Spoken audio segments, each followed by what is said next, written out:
Hello everyone, welcome again on my YouTube channel creative and info hub. This is Manisha Meena और आज की इस video में मैं आपके साथ शेयर करने वाली हूँ मैथ्स का लेसन प्लान, जिसका उप विषय हमारा है प्रारंभिक आकारों को समझना। क्लास छठी की यदि आप पाठ्य पुस्तक गणित की देखेंगे तो उसमें आपका चैप्टर 5th दिया हुआ है प्रारंभिक आकारों को समझना। तो जब आप अपने स्कूल में जाएंगे, टीचिंग प्रैक्टिस करेंगे, तो आप इस चैप्टर को किस तरीके से वहां पे पढ़ाएंगे उसके ऊपर आज की इस वीडियो में हम बात करने वाले हैं। इस वीडियो में मैंने बहुत ही अच्छी अच्छी एक्टिविटीज और टीचिंग मेथड्स को यूज किया है जो आपके लिए डेफिनेटली हेल्पफुल होने वाली है। सो लेसन प्लान आपके लिए पूरी तरीके से हेल्पफुल रहेगा, फ्रूटफुल रहेगा। If yes, do like this video, share करें अपने फ्रेंड्स के साथ। एंड यस, अगर आपने अभी तक मेरे इस चैनल को सब्सक्राइब नहीं किया है तो do subscribe my channel, it's free to subscribe. उसके साइड में जो बेल आइकन है उसको भी हिट कर ले ताकि इस तरीके की और भी इम्पोर्टेंट हेल्पफुल वीडियोस आपसे मिस ना हो। मैथ्स ही नहीं, बाकी सब्जेक्ट्स के भी लेसन प्लान मेरे चैनल पे आपको हिंदी और इंग्लिश दोनों ही मीडियम्स में अवेलेबल हैं, आप उन्हें भी जाके देख सकते हैं। स्टार्ट करते हैं आज की वीडियो। सबसे पहले आप इस तरीके से ऊपर पाठ योजना लिखेंगे सेंटर, अपने पेज के सेंटर में। उसके बाद लेफ्ट साइड में लिखेंगे छात्र अध्यापिका का नाम, जहां पे आपका नेम आएगा। उसके नीचे विषय हमारा है गणित, उप विषय या फिर इसको हम प्रकरण भी बोलते हैं, हमारा है प्रारंभिक आकारों को समझना। क्लास हमारी रहेगी छठी। दिनांक हम ब्लैंक रखते हैं क्योंकि जिस दिन हम ये लेसन प्लान अपने क्लास में डिलीवर करेंगे उस दिन की डेट हम यहाँ पे एट द टाइम डाल देंगे। अवधि मैंने ली है 30 मिनट क्योंकि हमारा जो एक कालांश होता है, क्लास का एक पीरियड होता है, वो 30 से 35 मिनट का ही होता है, जिसको ध्यान में रख के हम अपना लेसन प्लान प्रिपेयर करते हैं। उसके बाद हम लिखेंगे विशिष्ट उद्देश्य, जो हमारे इस पर्टिकुलर टॉपिक के हैं कि हम इस टॉपिक को क्यों पढ़ा रहे हैं, उसके पीछे हमारा क्या उद्देश्य है। सबसे पहले है छात्र अपने आसपास मौजूद विभिन्न वस्तुओं को जान पाएंगे। दूसरा, छात्र वस्तुओं का तुलनात्मक मापन कर पाएंगे। तीसरा, वे विभिन्न मापन विधियों को जान पाएंगे कि हम कौन कौन से मेथड्स का यूज करते हैं किसी भी दो चीजों को मेजर करने के लिए। एंड लास्ट, छात्रों की रेखाखंडों, कोणों, त्रिभुजों, बहुभुजों और वृत्तों के प्रति समझ विकसित होगी तथा वे उसका प्रयोग अपने दैनिक जीवन में कर पाएंगे। बहुत ही अच्छी टीचिंग होती है जब हम उस टीचिंग को, उस टॉपिक को बच्चों के डेली लाइफ से कनेक्ट कर पाते हैं, क्योंकि बच्चे फिर उसको अच्छे से समझ पाएंगे और अच्छे से समझ में आएगा तो आपका जो टीचिंग करने का जो उद्देश्य है वो पूरा हो पाएगा। उसके बाद हम लिखते हैं शिक्षण सहायक सामग्री। इस पर्टिकुलर टॉपिक को पढ़ाने के लिए मैं यहाँ पे क्या क्या चीजों का यूज कर रही हूँ उसके ऊपर चर्चा करते हैं। पहले है शामपट्ट, ब्लैक बोर्ड, स्केल यानी रूलर, डिवाइडर, चंदा यानी protractor, chalk, duster and etcetera. इसके अलावा मैं यहाँ पे यूज करूंगी कोण प्रदर्शित विधि। जो हमारा चंदा होता है उसके थ्रू हम बहुत सारे कोणों का मापन कर सकते हैं। तो कौन कौन से कोण होते हैं उसको प्रदर्शित करता हुआ एक चार्ट मैंने बनाया है जो मैं यहाँ पे यूज करूंगी। उसका फोटो मैं आपके साथ अटैच कर वीडियो में ही, आप उस तरीके का चार्ट खुद बना भी सकते हैं। उसके बाद नेक्स्ट है शिक्षण विधि। तो यहाँ पर मैं यूज करूंगी प्रश्नोत्तर विधि और प्रदर्शन विधि, ठीक है। उसके बाद हम लिखते हैं पूर्व ज्ञान परीक्षण यानी कि प्रीवियस नॉलेज टेस्टिंग। तो हम ऐसा एज्यूम कर रहे हैं कि विद्यार्थियों को वस्तुओं की तुलना की सामान्य जानकारी होगी। लाइक कोई भी बच्चा होता है, अगर हम उसे दो वस्तु दिखा के पूछेंगे कि बच्चों बताओ ये छोटी है या बड़ी है, तो वो देख के बता देता है कि मैम ये छोटी है, ये बड़ी है, ये पास है, ये दूर है। लेकिन हम उसको टेस्ट कैसे करेंगे? तो उसको हम हेडिंग देते हैं प्रस्तावना, या फिर हम उसे कंबाइन करके लिख देते हैं पूर्व ज्ञान परीक्षण। तो यहाँ पे हम इस तरीके से प्रॉपर पर्टिकुलर टेबल बनाएंगे जिसमें पहला क्रम संख्या, दूसरा छात्र अध्यापिका कथन और फिर आता है संभावित उत्तर। संभावित उत्तर यानी कि expected answers from the students, कि बच्चे क्या आंसर दे सकते हैं। ये एक्सपेक्टेड है, जरूरी नहीं है कि जो मैंने यहाँ पे लिखा है बच्चे भी वही आंसर दें। तो पहला प्रश्न है किसी वस्तु के छोटे बड़े आकार का पता आप कैसे लगाते हो? तो बच्चे आंसर करेंगे देखकर या स्केल से नापकर। फिर हमने यहाँ पे एक बच्चों को चित्र दिखाया है और बच्चों से पूछेंगे यह कितने डिग्री का कोण है। क्योंकि बच्चे कोण की सामान्य जानकारी कक्षा चौथी और पांचवी में लेके आते हैं, तो ये सामान्य सा कोण है 90 डिग्री एंगल का, जिसको बच्चे इजीली बता पाएंगे। उसके बाद हमारा थर्ड एंड लास्ट क्वेश्चन जो है वो है, क्या आपने कभी चंदा का प्रयोग किया है? तो ये बच्चों के लिए प्रॉब्लमेटिक क्वेश्चन हो जाएगा, क्योंकि छोटी क्लासेस में बच्चों को चंदा यानी कि प्रोटेक्टर यानी कि डी का प्रयोग करना नहीं बताया जाता। आपने अब बच्चों से उनके प्रीवियस नॉलेज को टेस्ट कर लिया। अब आप अपने अनाउंसमेंट की टॉपिक करेंगे, जिसको हम हेडिंग देते हैं उद्देश्य कथन, कि प्यारे बच्चों आज हम प्रारंभिक आकारों को समझेंगे। अब यहाँ से आपकी जो क्लास है एक्चुअली वो स्टार्ट होती है, जिसको आप अपने लेसन प्लान में हेडिंग देंगे प्रस्तुतिकरण, और इसके लिए एक सुंदर सा प्रॉपर नीट एंड क्लीन सा टेबल बनाएंगे, जिसमें आपका पहला कॉलम होता है क्रम संख्या, दूसरा शिक्षण बिंदु, एंड बीच वाला जो होता है वो है कक्षा कक्ष क्रियाकलाप यानी कि क्लासरूम एक्टिविटी। उसके बाद हम लिखते हैं मूल्यांकन यानी कि इवैल्यूएशन। तो फर्स्ट टीचिंग पॉइंट हमारा है रेखा व रेखा खंड। इसका हम बेसिक इंट्रोडक्शन बच्चों को देंगे कि ये क्या होता है। तो छात्र अध्यापिका क्रिया में हम लिखेंगे रेखा, वह रेखा जिसका कोई प्रारंभिक व अंत बिंदु नहीं होता, अतः जिसको बढ़ाया व घटाया भी जा सकता है।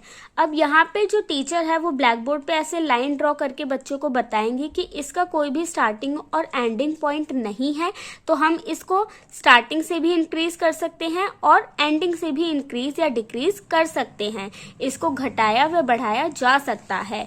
ये क्या है? इनफाइनाइट होती है, अनंत होती है। उसके बाद नेक्स्ट है रेखा खंड, एक निश्चित मापन पर खींची गई रेखा जिसका प्रारंभिक व अंत बिंदु होता है तथा उसको बढ़ाया या घटाया नहीं जा सकता। तो बेसिक क्या डिफरेंस है? इसमें कोई स्टार्टिंग एंड एंडिंग पॉइंट नहीं था, इसमें हमने एरो लगा के उसका प्रारंभ और अंत बिंदु बना दिया है, जो क्या है? एक निश्चित माप पर बनाई गई रेखा है। जैसे कि हमने बोला कि 5 सेंटीमीटर की रेखा बनाओ, तो हम रूलर की सहायता से 5 सेंटीमीटर नाप के उस रेखा को बनाएंगे और उसका प्रारंभ व अंत बिंदु बनाएंगे। इस तरीके से इसको हम क्या बोलते हैं? रेखा खंड। मूल्यांकन प्रश्न में हम यहाँ पे लिखेंगे कि बताओ रेखा ए बी और रेखा सी डी। हमने ए बी के ऊपर इस तरीके की एक लाइन बनाई है, जिसको हम इंडिकेट करते हैं लाइन सेगमेंट से। तो line segment A B and line segment C D में कौन सी रेखा बड़ी है? तो यहाँ पे हमने लाइन सेगमेंट ए बी और लाइन सेगमेंट सी डी को दर्शाया है ब्लैक बोर्ड पे बना के। अब बच्चे बताएंगे इनमें से कौन सी रेखा बड़ी है और कौन सी रेखा छोटी है। उसके बाद बढ़ते हैं नेक्स्ट टीचिंग पॉइंट की तरफ, जो कि हमारा है रेखा खंडों का मापन। तो अब आपने क्लास में बता दिया कि रेखा क्या होती है, रेखा खंड क्या होते हैं। अब हम बात करेंगे कि रेखा खंडों को किस किस तरीके से मापा जाता है। तो छात्र अध्यापिका क्रिया में हम लिखेंगे रेखा खंडों का मापन 3 प्रकार से किया जाता है, और फिर एक एक करके टीचर जो है उनको एक्सप्लेन करेगी, क्लास में डिस्कस करेगी। तो पहला है देखकर तुलना करना। अब टीचर ब्लैक बोर्ड पे इस तरीके के चित्र बनाएगी जिसमें 2 पेड़ दिखाए गए हैं, किंतु उनकी जो दूरी है उसमें अंतर है। तो अब छात्र अध्यापिका पूछती है कि किसी वस्तु के माप का अनुमान देखकर लगाया जाए। तो अब आपके सामने 2 चित्र हैं, आप इजीली इन्हें देख के बता सकते हो कि ये वाला पेड़ इस पेड़ के पास है और यहाँ पे दूरी ज्यादा है। तो आपने यहाँ पे किसी स्केल का प्रयोग किया? नहीं। किसी अन्य मेथड का प्रयोग किया? नहीं। आपने कैसे बताया? आपने देखकर बताया। तो जब हम किसी 2 वस्तुओं को देखकर तुलना करके उनके मापन का अनुमान लगाते हैं, तो वो हमारी कौन सा मेथड हो जाता है? देखकर तुलना करना। ठीक है। अब यहाँ पे मूल्यांकन के लिए छात्र अध्यापिका एक क्वेश्चन पुटअप कर रही है, एक डायग्राम उन्होंने बनाया है और पूछती है कि उपर्युक्त चित्र यानी कि ऊपर दिए गए चित्र को देखकर बताओ किसका घर पास है। ये ए है और ए का घर ये है, ये बी है और बी का घर ये है। तो अब आप देख के बता सकते हैं कि किसका घर पास में है। राइट। बढ़ते हैं आगे नेक्स्ट मेथड की तरफ। हमारा अगला मेथड है अक्ष द्वारा तुलना करना। देखते हैं क्या है ये। किसी रेखा की दूरी व माप का अनुमान ट्रेसिंग मेथड का प्रयोग करके लगाना। अब ट्रेसिंग मेथड क्या है समझते हैं। जैसे कि ये दो लाइन है ए बी और सी डी। अब हम क्या करेंगे, एक ट्रेसिंग पेपर लेंगे या आप कोई भी एक नॉर्मल पेपर ले सकते हो, उसको आप सी डी पे रख के मार्क कर लेंगे। ठीक है, अब आपने उस पेपर को उठा के रखा लाइन सेगमेंट ए बी के ऊपर और आपने उसके ऊपर रखा और निशान लगा लिया यहाँ पे कि जो लाइन सी डी है वो इतनी है। तो आपको पता पड़ गया कि जो आपकी लाइन सेगमेंट ए बी है वो बड़ी है किससे, सी डी से। तो जब हम ट्रेसिंग मेथड का यूज करके पेपर की सहायता से हम उसको ऐसे नाप करके मापन करते हैं तो उसको हम क्या बोलते हैं, अक्ष द्वारा तुलना करना। प्रदर्शन विधि का प्रयोग करके छात्र अध्यापिका ये प्रॉपर क्लास में करके बताएंगी। अगर आप इस तरीके से ओरली बच्चों को समझाएंगे तो हो सकता है उन्हें कंफ्यूजन हो जाए, तो इसीलिए आप उन्हें प्रैक्टिकली प्रेजेंट करके अपनी क्लास में दिखाओगे। अब आप बोलेंगे कि मैम हम ब्लैक बोर्ड पे कैसे करके दिखाएंगे, स्केल तो छोटा होता है, ब्लैक बोर्ड तो इतना बड़ा होता है। तो मार्केट में इजीली बड़े साइज के जो भी आपके ज्योमेट्रिकल इंस्ट्रूमेंट्स होते हैं, स्केल, प्रोटेक्टर, कंपास, डी, सभी चीजें मार्केट में अवेलेबल हैं। आप वहां से भी ले सकते हो या फिर आप कार्डबोर्ड की हेल्प से खुद भी बना सकते हो। तो देखते हैं, प्रदर्शन विधि द्वारा छात्र अध्यापिका एक ट्रेसिंग पेपर लेकर रेखा सीडी का माप लेती है, वह उसे रेखा ए बी पे रख के निशान लगाती है, जिससे हम उनके माप का पता लगा सकते हैं। तो जैसे कि मैंने अभी आपको एक्सप्लेन किया, सेम वही चीज अब मूल्यांकन के लिए टीचर यहाँ पे बताएगी। बाय यूजिंग ट्रेसिंग पेपर बच्चों से क्वेश्चन करती है कि दो रेखा हैं MN और OP का माप करो। तो यहाँ पे ये दो रेखा हैं, आपको ट्रेसिंग पेपर की हेल्प से इनको मापना है और बताना है कि इनमें से कौन सी बड़ी है कौन सी छोटी है या दोनों इक्वल है। ये आपको ट्रेसिंग पेपर के हेल्प से इनको मापना है। उसके बाद हमारा थर्ड मेथड है रूलर व डिवाइडर। रूलर को हम इंग्लिश में स्केल बोलते हैं और डिवाइडर को डिवाइडर ही बोलते हैं। मैंने यहाँ पे डायग्राम ड्रॉ करके भी आपको दिखाया है। आप जो भी TLM यूज करें आपको उसका एक मिनिएचर अपने लेसन प्लान में जरूर दिखाना होता है।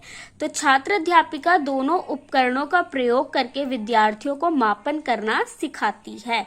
यहाँ पे छात्र अध्यापिका इसका यूज करके बच्चों को प्रैक्टिकली बताएंगे। उस चीज को हम लेसन प्लान में प्रेजेंट नहीं कर पाएंगे तो आप उसको प्रैक्टिकली करके अपने क्लास में बताएंगे। छात्र क्रिया में हम क्या लिखेंगे, सभी छात्र ध्यान से सुनेंगे व समझेंगे एवं स्वयं प्रयास भी करेंगे। अब इसके बाद हम इसका मूल्यांकन एक एक्टिविटी के थ्रू करेंगे जो कि हमारा टीचिंग पॉइंट थर्ड है, जिसमें छात्र अध्यापिका डिवाइडर व रूलर का प्रयोग करके बच्चों को विभिन्न रेखाएं बनाना सिखाती हैं। सो बेसिकली हमारे जो थर्ड मेथड था उसको हमने एक एक्टिविटी के साथ कनेक्ट कर दिया। तो हम बोल सकते हैं कि हमारा ये लेसन प्लान एक एक्टिविटी बेस्ड लेसन प्लान है। यूं तो आप इसके बाद कोण के बारे में बच्चों को बता सकते थे, चंदा के बारे में बता सकते थे, उसका कैसे यूज करते हैं, बट क्योंकि हमारा ये सिर्फ 30 मिनट ड्यूरेशन को ध्यान में रख के बनाया है तो आप 30 मिनट में इतना ही करवा पाओगे, क्योंकि प्रैक्टिकल ज्यादा है। प्रैक्टिकल करवाने में टाइम लगता है तो आपको अवधि का भी ध्यान में रखना होता है जब आप लेसन प्लान बना रहे हो। तो यहाँ पे हमारा प्रस्तुतिकरण वाला जो पार्ट है लेसन प्लान का, जो हमारी मेन बॉडी होती है वो यहीं पे एंड होती है। हमने टेबल को यहाँ पे एंड कर दिया है। इसके बाद नेक्स्ट हम हेडिंग देंगे क्या, पुनरावृत्ति यानी कि रिकैप्चुलेशन, जिसमें हम बच्चों को रिकैप्चुलेट करते हैं कि आज हमने क्या बताया। तो पुनरावृत्ति हेडिंग देंगे। छात्र अध्यापिका विद्यार्थियों से कुछ प्रश्न पूछती है। पहला, ये एक लाइन सेगमेंट बनाई गई है जो 6 सेंटीमीटर की है। AB एक 6 सेंटीमीटर की रेखाखंड है। डिवाइडर की मदद से इसका मध्य बिंदु ज्ञात करो। तो आपने बच्चों को डिवाइडर का प्रयोग करना बहुत ही अच्छे तरीके से एक्टिविटी की सहायता से सिखाया है, तो बच्चे इसको करके इजीली बता देंगे। उसके बाद नेक्स्ट है कि जांच कीजिए कि संलग्न आकृति यानी कि दी गई चित्र में डी का है, ये रहा हमारा डी, रेखाखंड AH AH का मध्य बिंदु है या नहीं है, आपको ये जांच करनी है। किसकी हेल्प से? आप चाहे तो स्केल का यूज भी कर सकते हैं, डिवाइडर का यूज भी कर सकते हैं, ठीक है। तो आप इस तरीके के कुछ क्वेश्चंस बच्चों से पूछ सकते हैं। उसके बाद नेक्स्ट हेडिंग देंगे अधिगम विस्तार यानी कि होमवर्क। तो सभी छात्र घर से चंदा के बारे में जानकारी लेके आएंगे कि वह क्या है, उसका प्रयोग किस प्रकार से किया जाता है, और फिर इसके नेक्स्ट क्लास में यानी कि इस लेसन प्लान के पार्ट 2 में आप बच्चों को बताएंगे कि कोण क्या होता है, कोण कितने प्रकार का होता है और उसका मापन कैसे किया जाता है, चंदा क्या है, उसको किस तरीके से मापन में प्रयोग किया जाता है। तो मुझे उम्मीद है कि ये लेसन प्लान आपको पसंद आया होगा। If yes, do like this video, share करें, एंड यस गाइस, सब्सक्राइब तो जरूर कर ले। दिल से अच्छा लगता है यार जब आप लोग सब्सक्राइब करते हो, मोटिवेट करते हो, तो बहुत अच्छा लगता है। तो प्लीज इसी तरीके की वीडियोस पाने के लिए मेरे चैनल को सब्सक्राइब जरूर कर ले। मिलते हैं नेक्स्ट वीडियो में, बाय।